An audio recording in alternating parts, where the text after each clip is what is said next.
আসসালামু আলাইকুম। উম্মেস ওয়ার্ল্ড থেকে সবাইকে স্বাগতম। আপনারা কেমন আছেন বন্ধুরা? সবাই নিশ্চয়ই ভালো আছেন। আলহামদুলিল্লাহ, আমরাও ভালো আছি। আজকে আমি ডিম ভুনা করলাম। এই ডিম ভুনার রেসিপিটা আপনাদের কাছে শেয়ার করলাম। এই ডিম ভুনাগুলা আমার খুবই পছন্দ, এইভাবে ডিম ভুনা করে খেতে।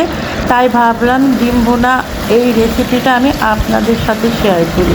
এইভাবে ডিম ভুনা করে খেতে খুব ভাল লাগে, এর জন্য ডিম ভুনা রেসিপিটা শেয়ার করলাম। ডিমটা ভালোভাবে ভেজে পেঁয়াজ মরিচ দিয়ে জাস্ট ভুনা করে ফেলা। আমার পেজে আমি এটা শেয়ার করলাম, আমার ভালো লাগার এই খাবারটা। এখানে একটু আদা বাটা রসুন বাটা দিয়ে ভালোভাবে কষিয়ে নিচ্ছি। প্রচণ্ড গরম পড়েছে, এই গরমে যে অবস্থা আল্লাহ, একটু বৃষ্টি হলে খুব ভালো লাগতো, কিন্তু বৃষ্টি হওয়ার কোনো লক্ষণ নেই।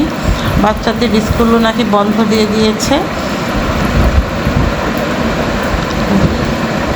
যাই হোক, এখানে নানার সব রকম মশলা দিয়ে কষিয়ে পানি ছাড়া এই ডিম ভাজিটা আমি করি। এখানে আমি কোনো পানি দেব না, কোনো রকম পানি ছাড়াই এই ডিম ভুনাটা আমি করি। ভালোভাবে ভেজে নিব, বাস। এখানে কোনো রকম পানি যাবে না। এখন ডিমগুলো দিয়ে দিব, সাথে একটুখানি বিলিতি ধনে পাতা দিব। বিলিতি ধনে পাতাটা এই ডিম ভুনার সাথে দিয়ে দেখবেন বন্ধুরা, খুবই ভালো লাগে। এমনি নর্মাল ধনে পাতা যেটা আমরা খাই সেটা না, বিলেতি যে ধনে পাতাটা আছে সেটা দিতে হয়। সেটা দিলে খুব সুস্বাদু হয় এই ডিম ভুনাটা।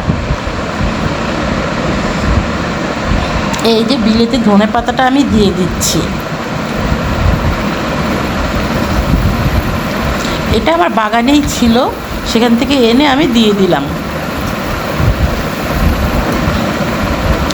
এই যে বন্ধুরা, কত সুন্দর হয়েছে দেখুন ডিম ভুনাটা।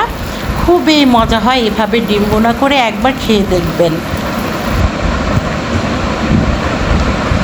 এই যে আমার ডিম ভুনা হয়ে গিয়েছে, আমি আমার ছোটো বোনের বাসায় এই ডিম ভুনাটা পাঠাবো, তাই আমি একটু বক্স করে নিচ্ছি।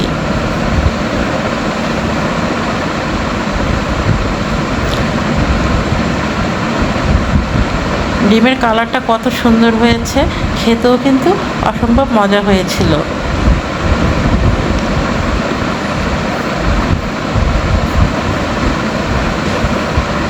অনেক রকমই ডিম ভুনা করা যায়, এইভাবে ডিম ভুনাটাও অনেক মজা হয়। আল্লাহ হাফেজ।